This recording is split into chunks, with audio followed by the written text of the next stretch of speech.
I'm Brian from Table Knights Entertainment, and welcome to Talk 20 to me. Today's episode, we didn't cover it in last week's episode, shall be mixing genres. The subtle, the blunt, and the ugly. Sadly, Christopher or Geo is not with us today, and they would have references for this directly that I was associated with. So we would be able to talk about that. But instead, I have my beautiful compatriots, Douglas, MC Conrado, and Alec Leon. Fellas, say hello. Hello. It's good to be back, and I'm black. No, you're not. Racism! Remember, as always, please donate to Child's Play. You will find a link in the description below, and if it's not there yet, I have forgotten to add it, and I will add it soon, so look for it.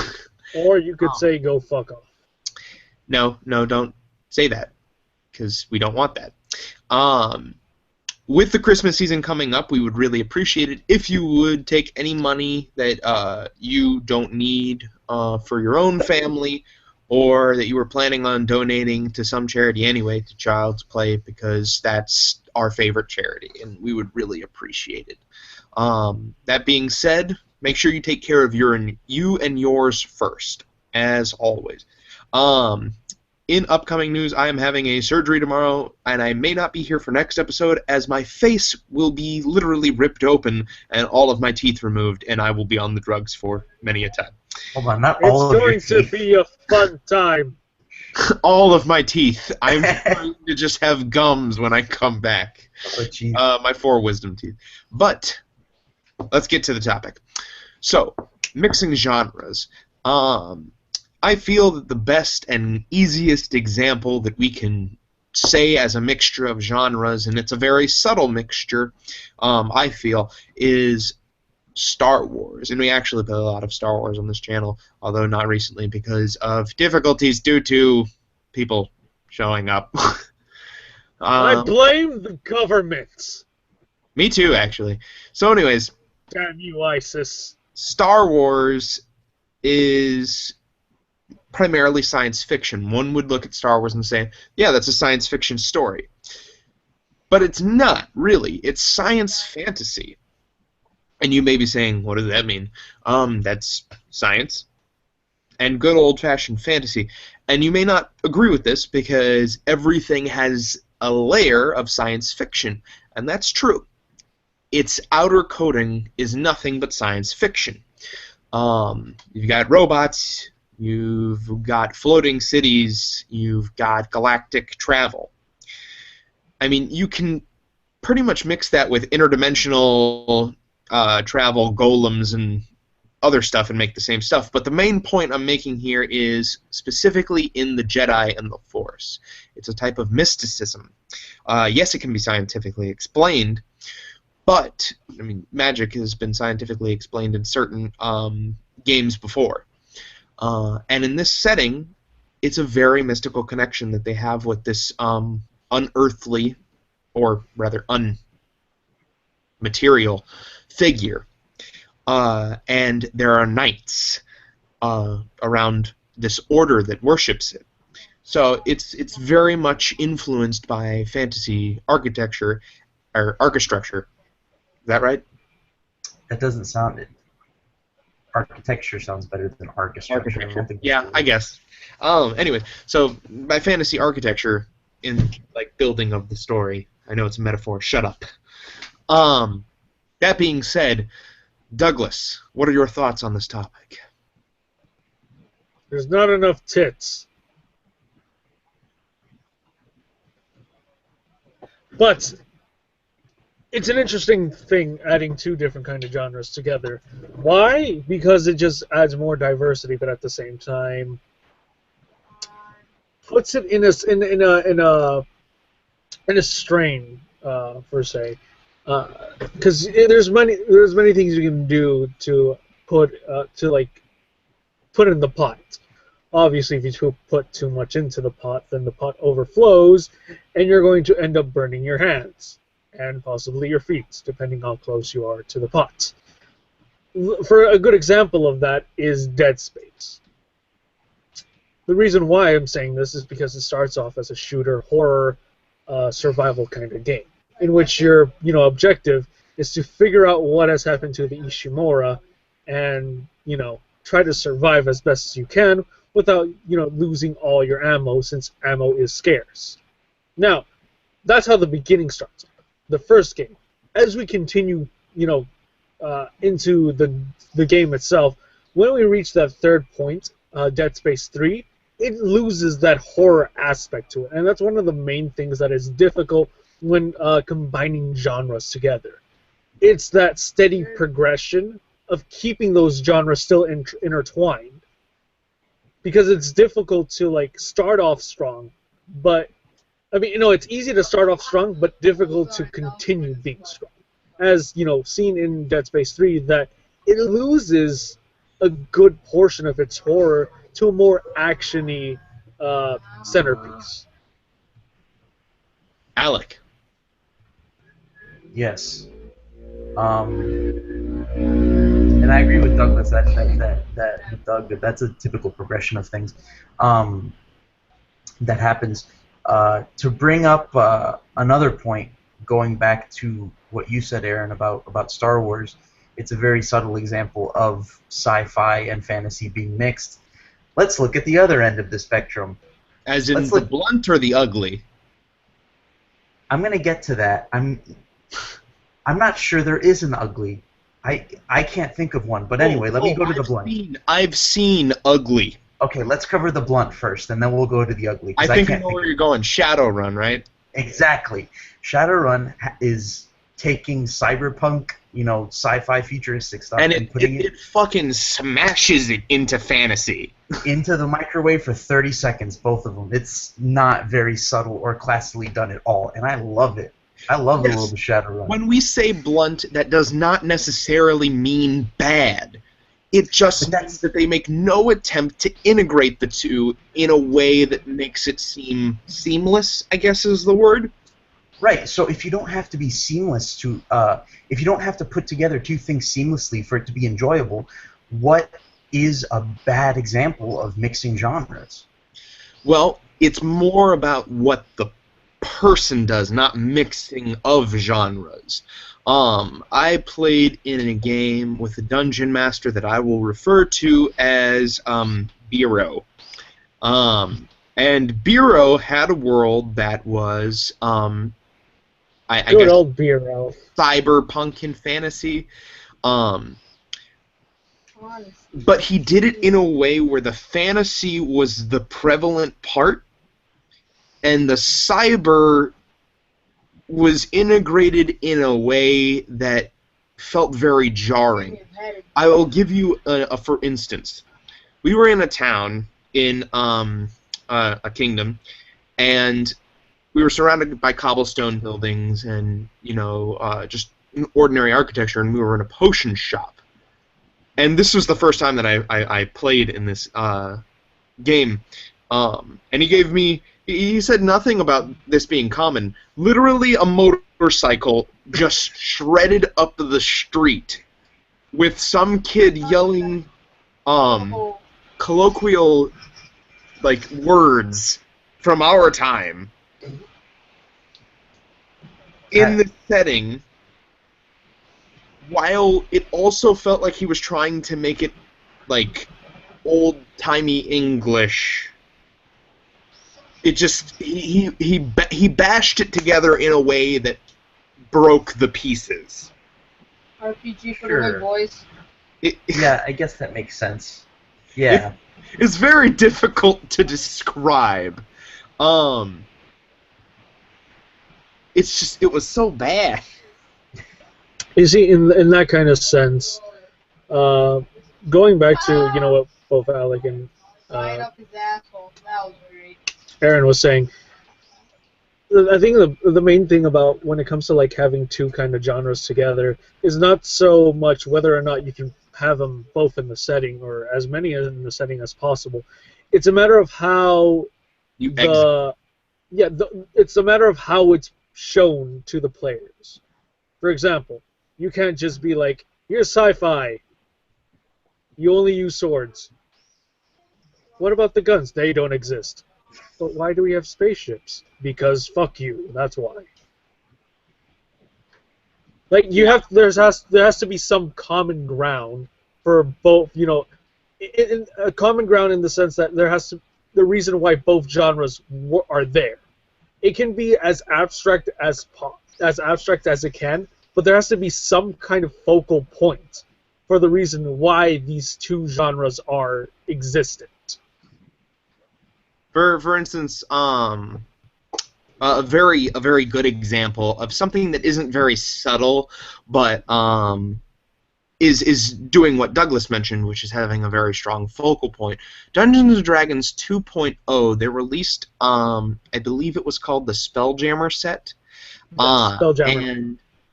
And during that time, it was basically D&D in space. And the cool thing about it was the ships were just like regular ships.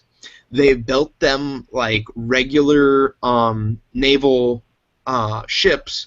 However, there were people who specifically trained their whole lives to integrate their magic. Like they were magicians who integrated with the ships and created like air bubbles and made artificial gravity. And these ships could travel in between different dimensions and the different planets. And it was very cool because it was a renaissance for that was the renaissance of Dungeons and Dragons in the 1970s about, and it brought about all these different ideas for the product, and it actually made a whole lot of spin-offs which became their own games, and that's why we have so many systems today. But anyways, my point here being is that they took a chance. And they executed it in a very campy way because it seemed really spritzy and fun. But then it got a little darker because eventually these people who integrated into the ships became the ships. And like they melded into them like Pirates of the Caribbean. You remember when he went down into the Flying Dutchman and he saw the people being integrated. Oh. Spoiler warning. I don't remember which movie it was. But So in other words, when you become part of the ship, you become part of the ship. Yes, but these magicians got to live for thousands of years as the ship. Right. And so in other words, they become their own artificial construct. Basically, it's weird, but it's very nicely flowing. Like it doesn't seem to be out of the reach of magic. It just seems like magic in space, Mm-hmm. Which is a good and a good interweaving. Yes. These are very Shine light. abstract concepts we're talking about. People, excuse us if we make hand gestures. Yeah, I guess kind of where we're going with this is that one has to be framed within the other. Like the reason Shadowrun isn't super jarring is because it's fantasy within the frame of sci-fi. Like it's not half and half. There's no like medieval villages that people are riding around on motorcycles and stuff like that. It's just fantasy archetypes in a sci-fi setting. Exactly, which is good. If you're gonna mix genres, find your base. That's where you should start.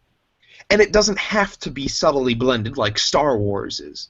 You can bash somebody in the face with a motorcycle, but make it some kind of magical motorcycle. Don't just say it's a motorcycle that works off of gas. Because you don't have processing fuel in the fucking medieval ages. And if you do, then you're hacking. Yeah, hacks, bro. Hacks. Beyond that, I feel like another good example, if you haven't read this series, definitely check it out. It is my favorite book series in the world. I It's amazing. Hey, you want to play Arena? Dark Tower by Stephen King. Some of you may hate that name, which is fine. I don't like most of what Stephen King has written. In fact, I find most of his work contrived and a bit ridiculous. Because he pops out so many books in a year, or he did, that they were basically just there to make money. But this was his magnum opus. He worked on this series for, I think it was 20 or so years, and he almost died in the middle of it. And he was horribly upset that he would not be able to finish the series if he died. Not that he died. Or almost died, excuse me. And so he had to finish the series. But it is called the Dark Tower series, and Alec, you've read the first book. Mm-hmm. And spoiler warning, not for you, for them, it mixes so many different genres together in this amazingly well-crafted hodgepodge that doesn't feel completely ludicrous. But at the same time, it is exactly that. I don't know if you feel the same way, or if it's too long for you to have remembered, Alec, but I'd like to hear your thoughts on it. No, I agree with you. The first Dark Tower book is interesting because a lot of it is just anachronisms. It's kind of set in the Old West, but there's like a lot of like pop culture references or technology that wouldn't exist in that time period. And then there's also mysticism too. Yes, exactly. There's a lot of the unexplained, and it's almost fairy tale like in some. It portions. is fairy tale like. I'm sorry, I gushed over this series. Fine. I'm gonna say something blasphemous. It's better than The Lord of the Rings or The Hobbit. I don't know if you can compare those. You can't really, actually. But for me, I like the series more than I like The Lord of the Rings, but that's besides the point. Douglas, have you ever run into a piece of literature or something else that you find is a perfect example for the mixing of genre scenario? Now, although that yes, I do contain millions and millions of books. Sadly, I have not found that one book, but I do know, because of how much of a geek and nerd my uncle was, he has a list of books, so many books that have basically transcended time and space itself. We've talked about in his many books, we have sci-fi integrating with regular fantasy. We have horror mixed up with fantasy. We have so many genres that are connected into like this many universes of these millions of plethora of books that we have. Sadly, I don't have the time or the resources to read them all because there's just so many books and so many things to go up on. And that's another thing that I just want to touch briefly on. That books are such an amazing way for you to get ideas on how to integrate like different kinds of genres into your game. If you are creating a game, I would highly recommend you read books. That's fantastic. That's a fantastic point, Douglas. Right. So do that. It helps find that focal point, and just be careful with how you also word out the world, because remember, lore is what is set in stone, at least in your eyes. So be careful if you're trying to do like weird stuff in it, because then it gets to the point where you're breaking your own walls. So I would definitely have to agree with you. If you're a struggling dungeon master, pick up a fantasy novel or sci-fi. Like, just pick up any novel that suits your interest. Anything. What I would highly recommend is, if you're doing anything that involves fantasy, pick up historical content. Anything that involves exploration, pick up sci-fi books. Like, think of what you're truly striving for, and then look for something that's the base of it. Because space is really just exploration. Fantasy is really just history. like there's a main topic to each one of these things.